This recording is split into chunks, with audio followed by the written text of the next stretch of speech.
So this is today's programme. So we'll just go through some housekeeping now. And then we've got two speakers today. So firstly, Eleanor Pearson will be speaking about on a topic of understanding the geomorphological impacts of natural flood management. And that's some of the PhD work that she's doing for her PhD. And then afterwards, Steph Bond will be talking about water flow through upland vegetation types to assist hydrological modelling. And both Eleanor and Steph are from Water at Leeds, so this is a great chance for us to be partnering with them today. I think that takes us to our speakers. Yeah, and Merry Christmas, of course.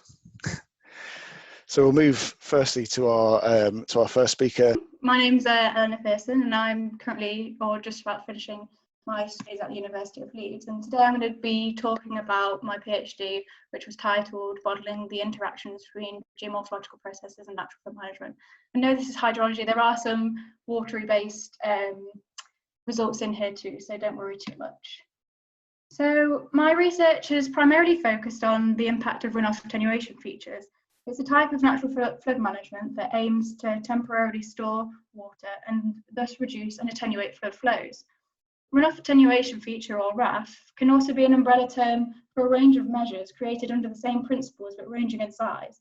The largest often include offline storage features created using earth or timber bunds, and smaller in size, leaky barriers are perhaps the most well-known and frequently implemented NFM measure. However, RAFs are often built without acknowledgement of their geomorphological impacts, and there is only some practical guidance on their design, such as the diagram on the right. There is little knowledge on the impacts their changes in their design may have, and even prior to thinking about geomorphology, there are still questions over their efficacy in larger catchments and for different flood event sizes. So how do we go about testing the geomorphological impacts of RAF designs?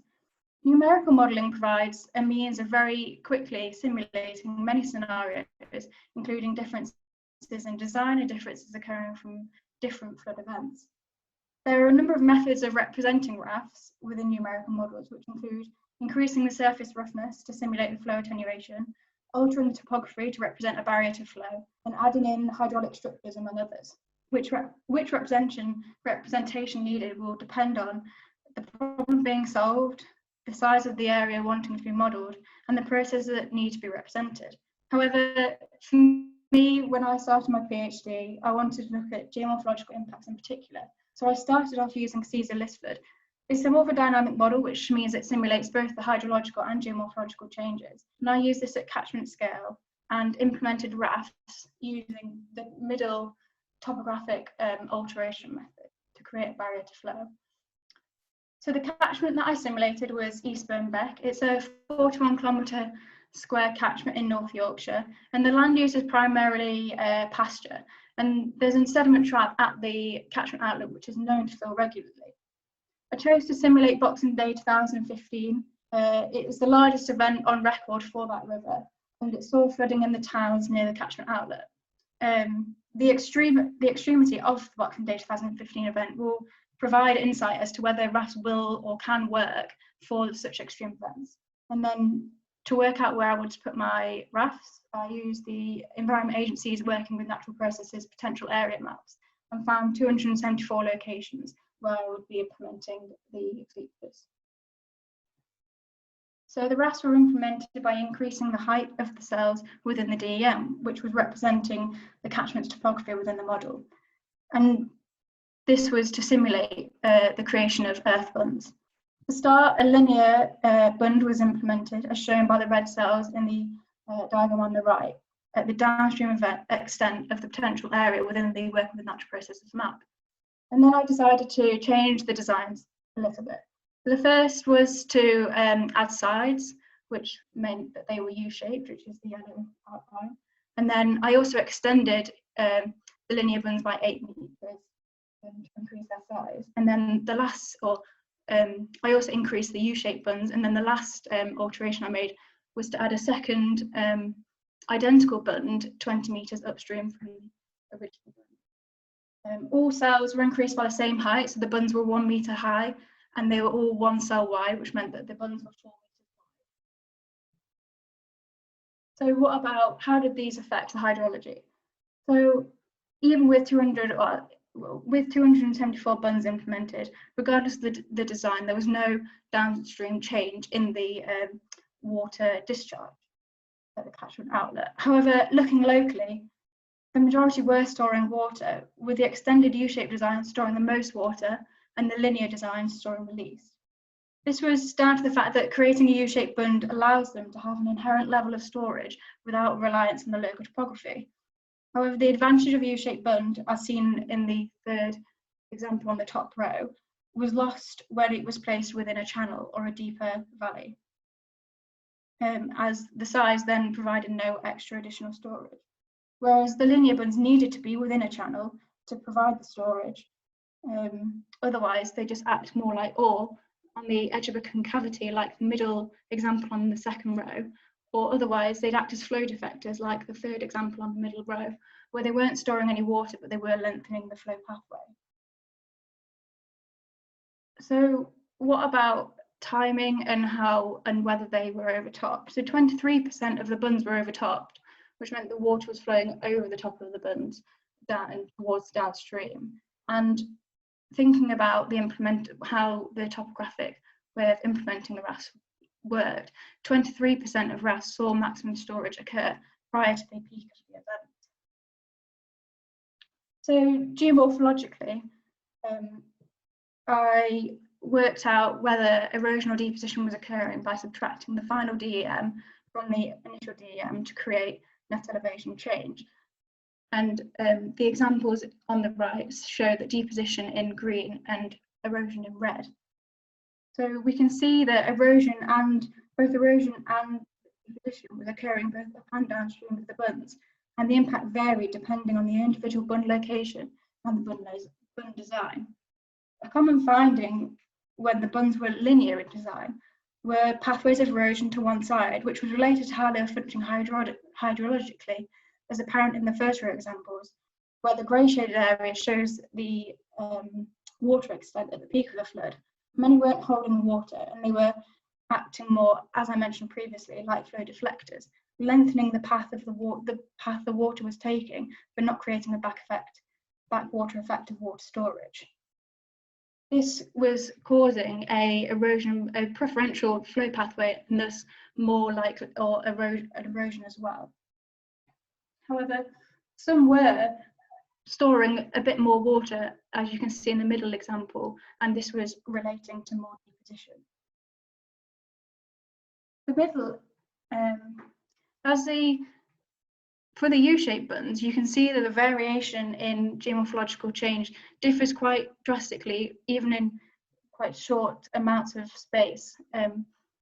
These top two examples on the upstream, examples on the middle row weren't showing any geomorphological impact at all. And I believe this is partly down to the fact that how quickly the water was entering these features. So as you can see on the right example, the water looks like it's almost been petitioned into and out of the bund, and therefore some of the water will be entering more slowly and therefore won't have the erosive power perhaps that other bunds may, or other water pathways may have. And then deposition is also unlikely just because of that upland location, and there just not being any sediment within the water column so far upstream.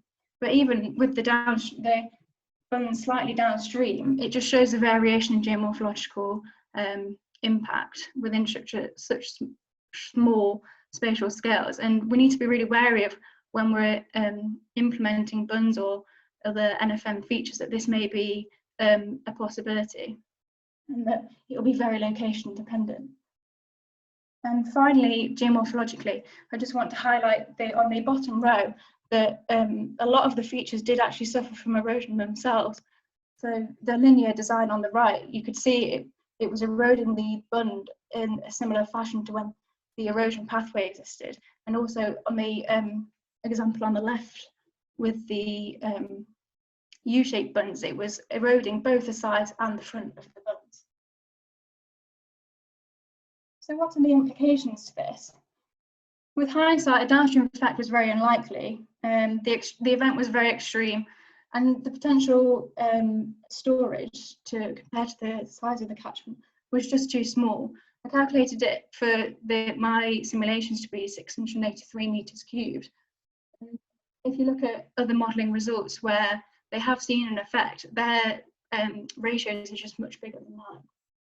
And another issue is that not all RAFs were storing water, and this is where iterations and simulations of locations and patterns of where you want to put your storage is vital to ensure that you're building efficient features. But there's still puzzle pieces missing. Due to the method of representing the leakiness, not being able to represent leakiness, I just wanted to know whether it was important. And if you think about it conceptually, it is. You don't want your features filling prior to the peak of the event. And I saw it in my study, 22% of the bunds saw their maximum water storage occur before the peak. You want the base flow to be unimpeded and storm flow to be attenuated. So how could I more accurately assess the impacts of RAF design? To do this, I chose to focus on leaky barriers, smaller in scale than the previously simulated earth bunds. However, their defining feature is in their name. They are leaky. Water passes under the barrier and some even through it. Leaky barriers can be represented as hydraulic structures through the use of a weir to represent the barrier and a culvert to represent the gap underneath the barrier, allowing base flow to be unimpeded. The weir can also be made less efficient to simulate the roughness of the wood. We can create hydraulic structures in hydraulic models such as HEC-RAS, 2Flow and Flood Modeler Pro. However, they don't often include morphodynamics, or at least not computationally efficient ones. We can, however, estimate what geomorphological processes may occur by using shear stress.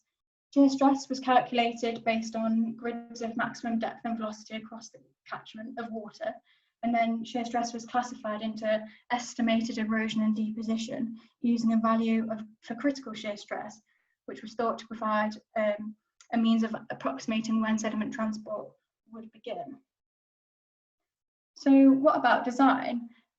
I wanted to look at the differences occurring from the size of the gap beneath the barrier, and also whether extending the leaky barrier onto the floodplain would change the hydrological and geomorphological impact.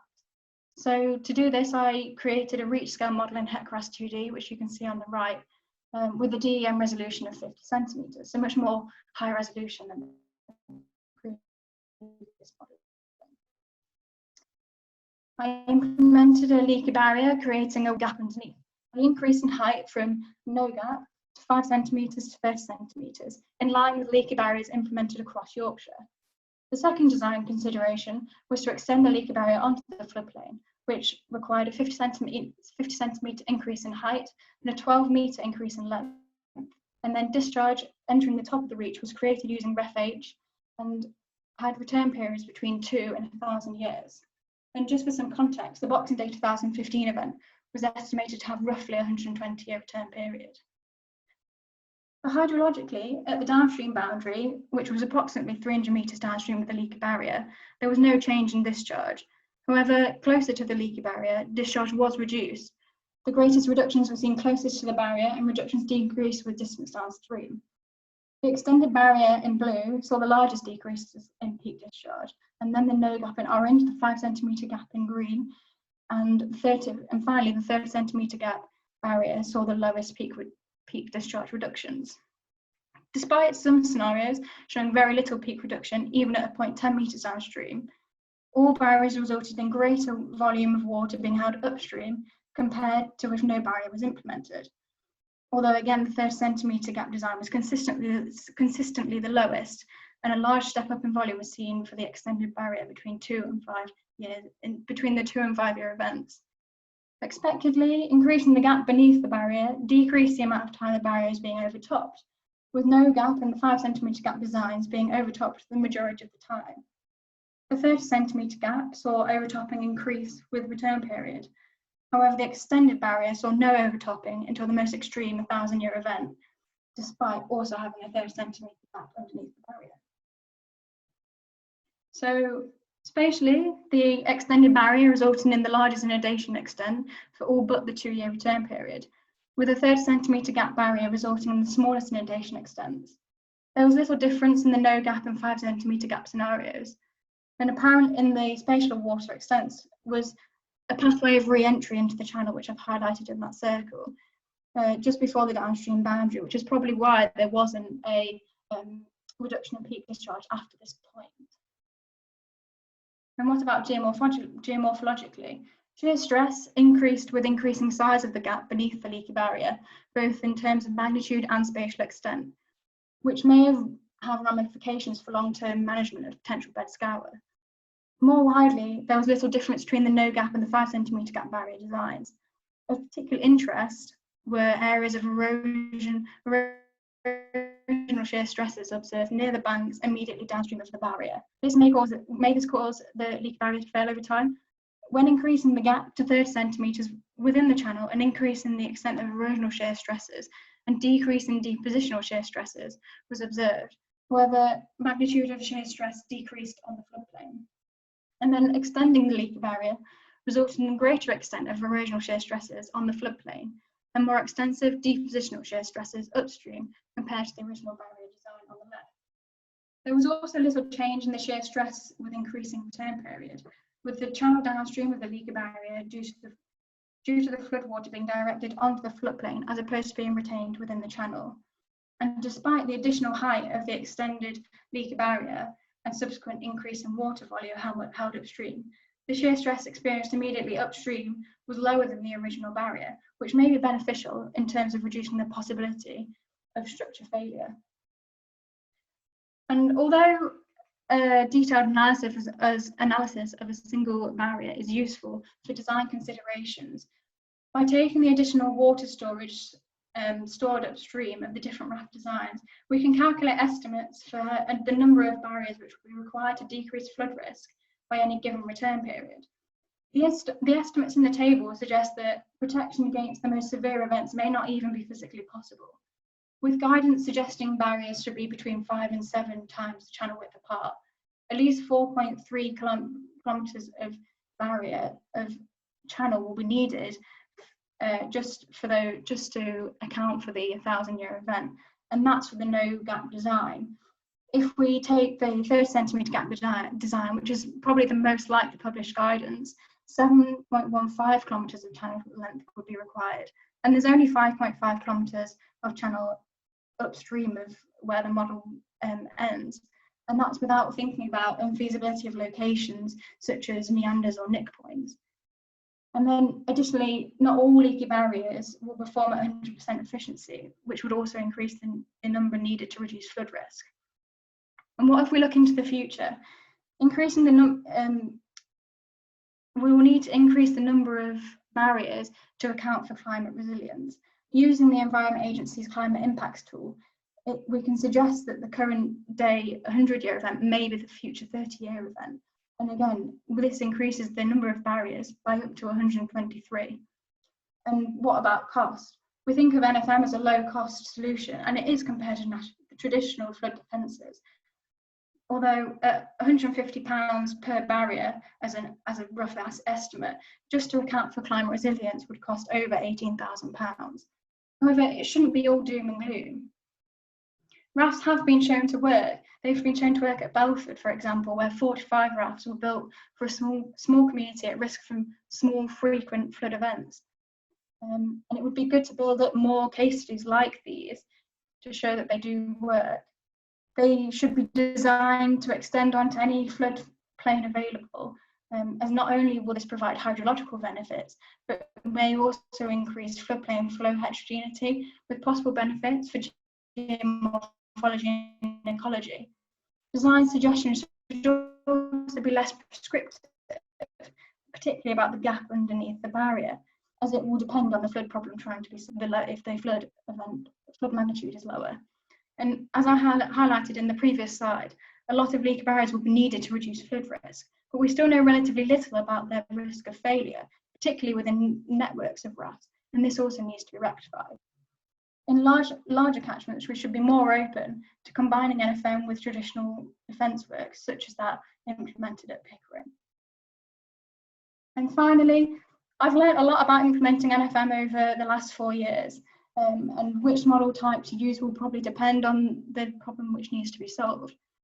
CAESAR-Lisflood, with its bed morphodynamics, should be used where frequent bed changes occur, such as in braided systems. And it'd be really good to model river restoration, floodplain reconnection, and reintroduction of paleochannels, which rely more heavily on topographic changes.